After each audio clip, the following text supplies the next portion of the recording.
اور ابن عباس سے دوسری روایت ہے کہ حاملہ کو اپنے نفس کے بارے میں اور دودھ پلانے والی عورت کو اپنے بچے کے بارے میں ڈر ہو تو وہ دونوں رمضان کے روزے نہیں رکھیں گی اور ہر دن کے بدلے ایک مسکین کو کھانا کھلا دیں گی اور روزے کی قضا نہیں کریں گی۔ اور یہاں پر کہتے ہیں نصبہ الالبانی فی الارواء، یعنی ارواء الغلیل میں جلد نمبر 4 صفحہ نمبر 19 پر یہ موجود ہے۔ اور حضرت نافع فرماتے ہیں کہ ابن عمر کی ایک لڑکی ایک قریشی کی شخص کی زوجیت میں تھی، وہ حالت حمل میں تھی اور رمضان میں اسے پیاس لگی تو حضرت ابن عمر نے اسے حکم دیا کہ روزے نہ رکھے اور ہر دن کے بدلے ایک مسکین کو کھانا کھلا دیا کرے۔ دارقطنی جلد نمبر 3 صفحہ نمبر 199۔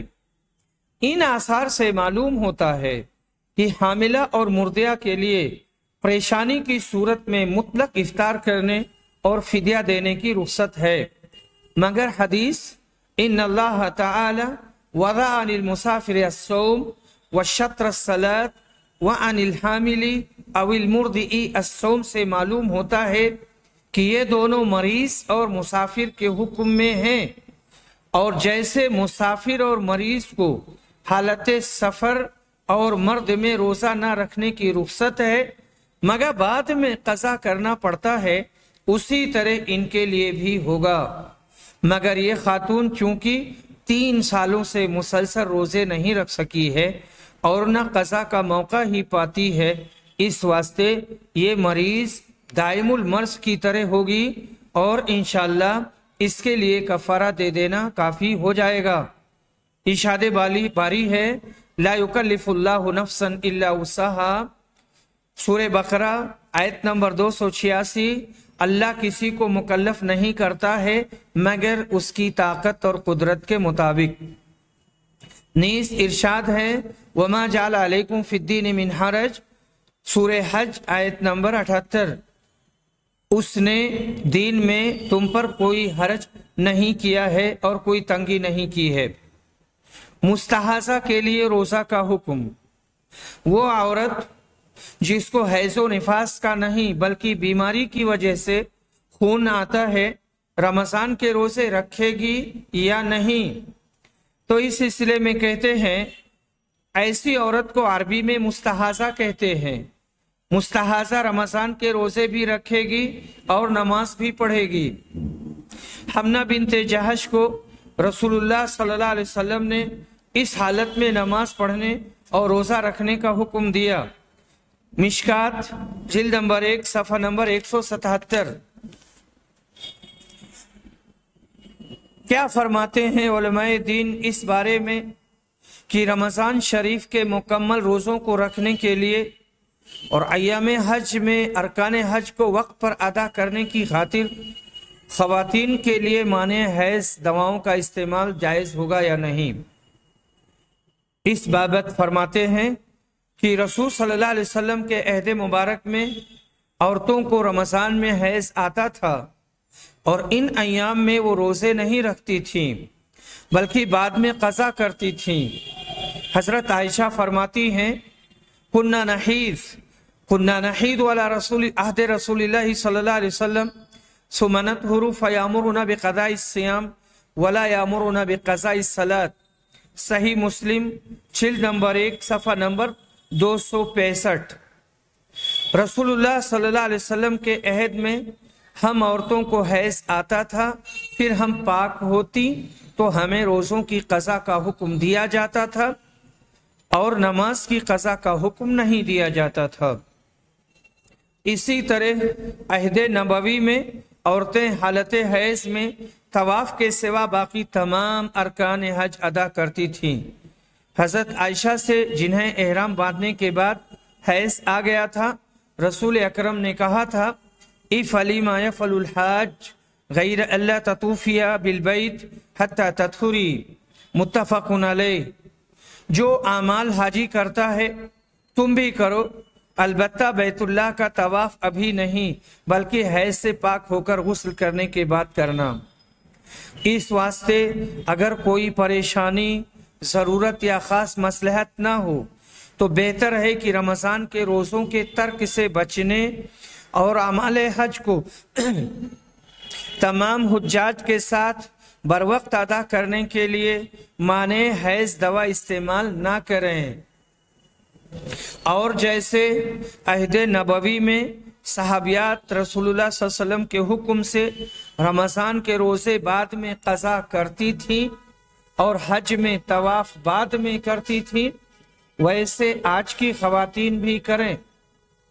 لیکن اگر کسی خاص مصلحت یا ضرورت کی بنا پر ایسی دوا استعمال کرنا چاہیں تو بعض ائمہ نے اس شرط پر کہ وہ مضر نہ ہو اس کی اجازت دی ہے۔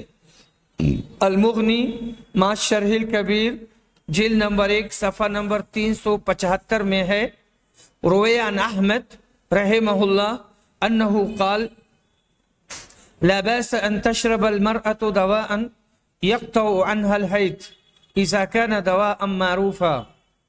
امام احمد سے مروی ہے کہ انہوں نے فرمایا اس میں کوئی حرج نہیں کہ عورت ایسی دوا پیے جس سے حیض منقطع ہو جاتا ہے جب یہ دوا معروف ہو۔ اور امام مالک نے مانع حیض دوا کے استعمال کو اس بنا پر مکروہ قرار دیا ہے کہ اس سے عورت کو نقصان پہنچنے کا خدشہ ہے۔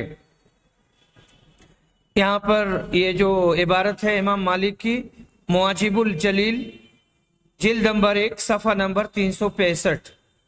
بہرحال اگر ایسی دوا کے استعمال سے نقصان محقق نہ ہو تو رمضان کے مکمل روزوں کو رکھنے اور حج کے اعمال و ارکان کو ان کے وقت پر ادا کرنے کے لیے اس کے استعمال کی گنجائش ہے، مگر شدید ضرورت کے بغیر استعمال نہ کرنا بہتر ہے۔ البتہ اگر شدید ضرورت ہو، جیسے ایک عورت کو معلوم ہے کہ ایام حج میں ہی مجھ کو حیض آئے گا اور اگر دوا استعمال نہ کروں گی تو حیض کی وجہ سے ان ایام میں طواف افاضہ نہیں کر پاؤں گی، اور 14 یا 15 ذی الحجہ کو فلائٹ ہے اور اس کی وجہ سے اس کو اور اس کے رفقا کو سفر کرنے میں پریشانی ہوگی اور ممکن ہے کہ مزید رکنے کی اجازت نہ ملے تو حالت حیض میں ہی طواف کرنا پڑے یا بلا طواف سفر کرنا پڑے اور پھر لوٹ کر آنے اور طواف کرنے میں پریشانی ہو یا ایسا کرنا ناممکن ہو تو ایسی صورت میں بلا کسی تکلف اور حرج کے وہ مانع حیض دوا استعمال کر سکتی ہے۔ البتہ ایسی دوا استعمال کرے جو مضر نہ ہو یا جس کا ضرر کم سے کم ہو۔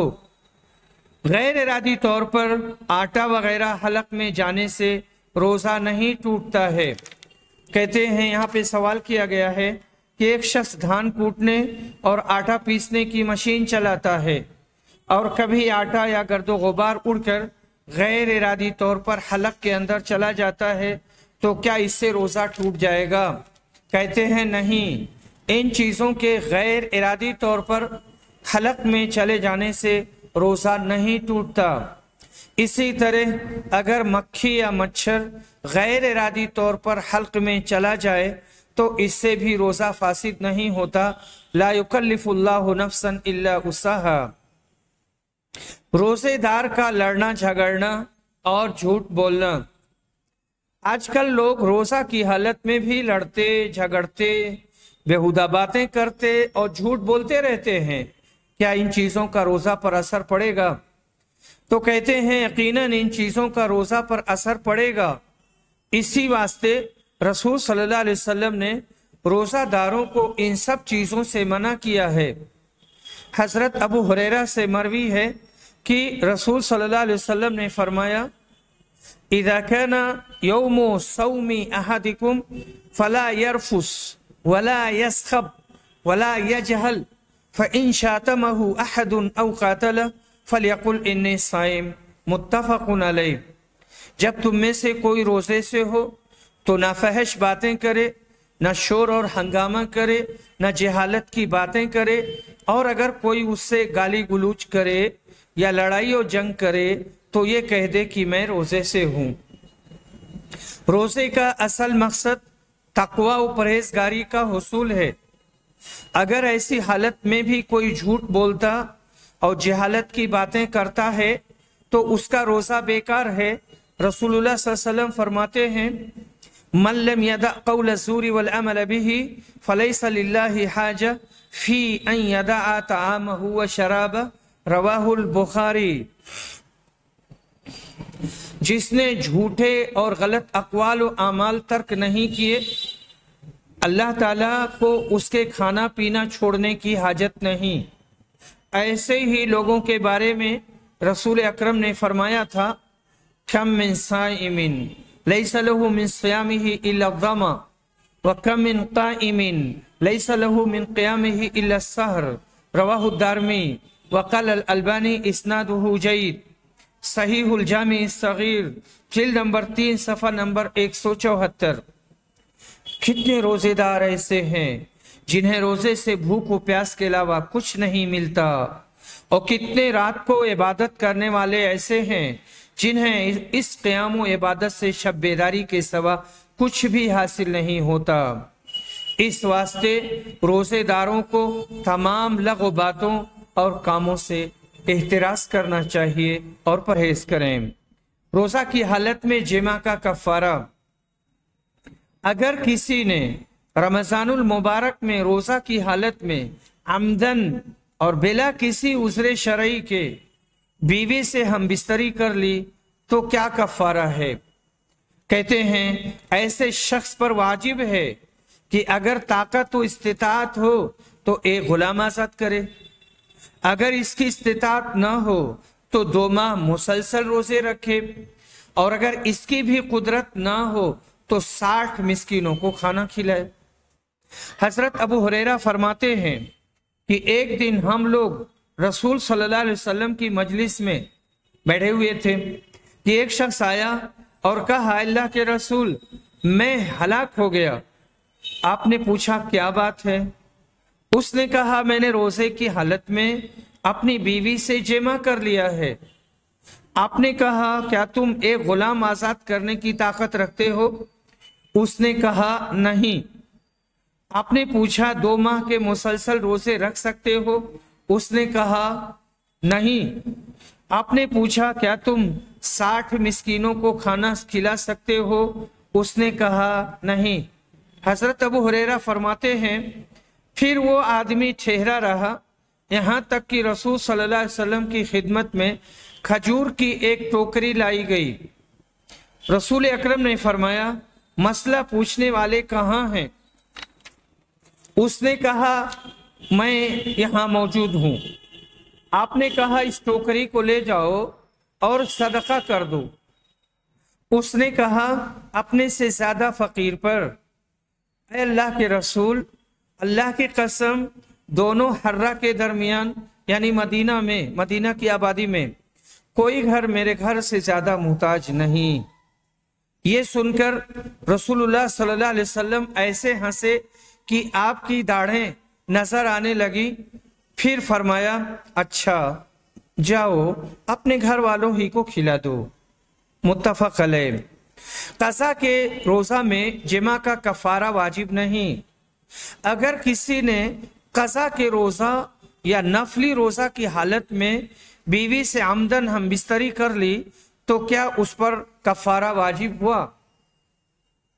جمہور اہل علم کے نزدیک نفلی یا قضا کے روزے کی حالت میں ہم بستری سے کفارہ واجب نہیں ہوتا، کیونکہ یہ کفارہ روزے کے ساتھ ماہ رمضان کی حرمت کی پامالی کی وجہ سے واجب ہوتا ہے۔ صرف حضرت قتادہ کا قول ہے کہ قضا کے روزہ میں بھی دن میں مجامعت کرنے سے کفارہ واجب ہوتا ہے، لیکن ان کے علاوہ کسی اور کا کوئی قول نہیں ہے۔ روزہ کی حالت میں مشت زنی کا حکم۔ ایک نوجوان نے شہوت سے مغلوب ہو کر رمضان میں روزہ کی حالت میں مشت زنی کر لی ایسی صورت میں اس کا روزہ باطل ہوا کہ نہیں؟ اگر باطل ہوا تو کیا صرف اس دن کا روزہ قضا کرنا پڑے گا یا کفارہ بھی دینا پڑے گا؟ کہتے ہیں مشت زنی کر کے یقیناً اس نے ایک حرام کام کا ارتکاب کیا ہے، لیکن اگر اس سے انزال نہیں ہوا ہے تو اس سے روزہ باطل نہیں ہوگا۔ علامہ ابن قدامہ مغنی میں کہتے ہیں جلد نمبر 3 صفحہ نمبر 113، وَلَوْ اسْتَمْنَ بِيَدِهِ فَقَدْ فَعَلَ مُحَرَّمًا وَلَا يَفْسُدُ صَوْمُهُ بِهِ إِلَّا أَن يُنزِلَ۔ اگر انزال ہو گیا ہے تو جمہور علماء کے نزدیک اس سے روزہ باطل ہو گیا اور اس کے بدلے میں بعد میں ایک روزہ بطور قضا رکھنا ہوگا۔ اور ابن حزم اور بعض علماء کے نزدیک ایسی صورت میں بھی روزہ نہیں ٹوٹتا، صرف اس عمل محرم کی وجہ سے گناہ ہوتا ہے۔ رہا کفارہ یعنی ایک گردن آزاد کرنا، اگر اس کی استطاعت نہ ہو تو 60 روزے رکھنا، اس کی بھی طاقت نہ ہو تو 60 مسکینوں کو کھانا کھلانا، تو کسی کے نزدیک بھی یہ واجب نہیں ہے، اس پر اس طرح کا کوئی کفارہ واجب نہیں ہے۔ ان دونوں اقوال میں میرے نزدیک راجح قول پہلا ہے، یعنی اس میں قضا ہے، کفارہ نہیں، اس واسطے کی مشت زنی حرام ہے اور انزال ہونے کی صورت میں قضائے شہوت پایا گیا، جبکہ روزہ کی حالت میں قضائے شہوت ممنوع ہے، چاہے وہ بالجماع ہو یا بالاستمناء۔ رسول صلی اللہ علیہ وسلم نے فرمایا ہے کل عمل ابن آدم یضاعف الحسنۃ 10 امثالها الى 700 ضعف قال الله عز وجل الا الصوم فانه لي وانا اجزي به يدع شهوته وطعامه من اجلي متفق علیہ۔ ابن آدم کے ہر نیک عمل کا ثواب 10 گنا سے لے کر 700 گنا تک بڑھا دیا جاتا ہے۔ اللہ تعالیٰ فرماتا ہے سوائے روزہ کے، اس لیے کہ یہ روزہ خاص میرے لیے ہے اور میں ہی اس کا بدلہ دوں گا۔ روزہ دار اپنی شہوت اور کھانے کو میری خاطر ترک کرتا ہے۔ اس سے معلوم ہوتا ہے کہ روزہ کی حالت میں کھانا اور شہوت دونوں کا ترک خالصتاً لوجہ اللہ ہونا ضروری ہے، اور جس نے مشت زنی کر کے انزال کیا اس نے ترک شہوت نہیں کی، لہذا جیسے عمدن کھا لینے کی صورت میں قضا ہے، اسی طرح عمدن قضائے شہوت کی صورت میں بھی قضا واجب ہوگی۔ روزے کی حالت میں بھول کر کھانے پینے اور جماع کا حکم۔ اگر کسی روزہ دار نے روزہ کی حالت میں بھول کر کچھ کھا لیا یا پی لیا تو کیا اس کا روزہ فاسد ہو جائے گا یا معاف ہوگا؟ کہتے ہیں کہ بھول کر کھانے پینے سے روزہ فاسد نہیں ہوتا ہے۔ رسول اللہ صلی اللہ علیہ وسلم نے فرمایا ہے من نسی وهو صائم فأكل أو شرب فليتم صومه فإنما أطعمه الله وسقاه متفق علیہ۔ جو روزہ کی حالت میں بھول کر کھا لے یا پی لے وہ اپنا روزہ مکمل کرے، اس واسطے کہ اللہ نے اسے کھلایا اور پلایا ہے۔